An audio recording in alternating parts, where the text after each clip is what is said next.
வணக்கம் நண்பர்களே. இந்த வீடியோல நம்ம என்ன பார்க்க போறோம் அப்டின்னா, டிஷ்ஷ பார்த்தீங்கன்னா ரீஇன்ஸ்டால் பண்றது எப்டி? அத பத்தி தான் பார்க்க போறோம்.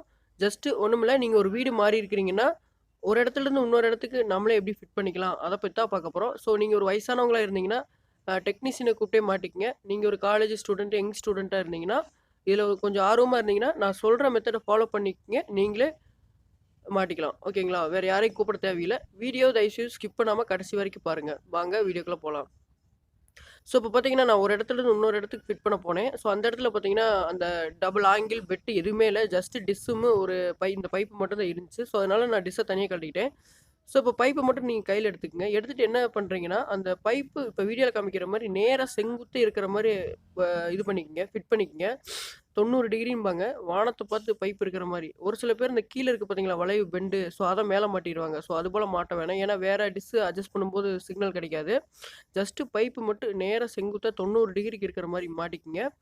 மாட்டிட்டு இது பார்த்தீங்கன்னா, இப்ப நான் மாட்டுறது புது பில்டிங்கு. அதனால ஜஸ்ட் 3 இன்ச் ஸ்டீல் ஆணி மட்டும் போட்டேன். ஒரு 4 ஆணி. அதனால ஃபிட்டிங் நல்லா பொருந்திக்கிச்சு. அப்படி இல்லைன்னா, இந்த கிளிப் மாரி இருக்கும் பார்த்தீங்களா? கிளாம்பு வயரிங்க்கு யூஸ் பண்ணுவாங்கல்ல. ஸோ அத ஒரு 3 கிளிப் போட்டு விடுங்க. அது வந்து லைஃப் நல்லா குடுக்கும். ஸோ மாட்டிட்டு நல்லா சுத்தியல் அடிச்சுக்கங்க. இது வந்து ட்ரில் நம்மளால யூஸ் பண்ண முடியாது. சுத்தியல் ஒரு நல்லா 3 ஸ்டீல் ஆணி, 4 ஸ்டீல் ஆணி போட்டு அடிச்சுட்டு, நல்லா உவச்சு பாருங்க. ஃபிட்டா இருக்கா என்னன்னு.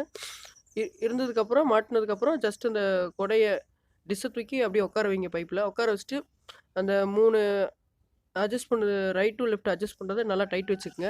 மேலேயும் கீழயும் அட்ஜஸ்ட் பண்றதையும் நல்லா டைட் வச்சுக்கங்க. டைட் வச்சுட்டு, இப்ப நம்ம மாட்டுறது பார்த்தீங்கன்னா, ஏர்டெல் டிஷ்ஷு.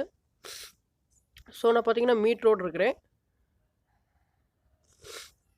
ஸோ நான் இப்ப மீட்டர்ல கனெக்ட் பண்ணிக்கிறேன். ஸோ இதுக்கு பார்த்தீங்கன்னா, ஒரு ஆண்ட்ராய்டு அப்ளிகேஷன் இருக்குது.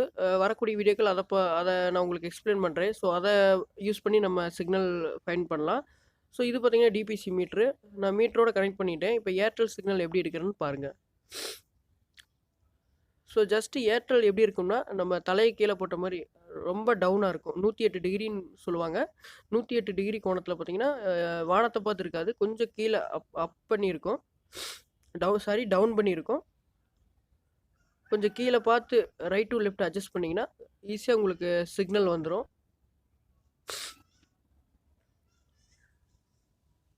ஸோ பார்த்தீங்கன்னா, மெதுவா அட்ஜஸ்ட் பண்ணுங்க அப்படியே. லைட்டா அந்த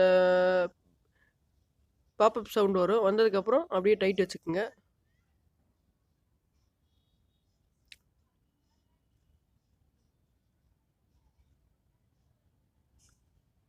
ஸோ இப்போ பார்த்தீங்கன்னா, எனக்கு சிக்னல் கிடைச்சிருச்சு அப்படின்னு நெனைக்கிறேன். பாருங்க. ஸோ பார்த்தீங்கன்னா, உங்களுக்கு வீடியோல சரியா தெரியாதுன்னு நெனைக்கிறேன்.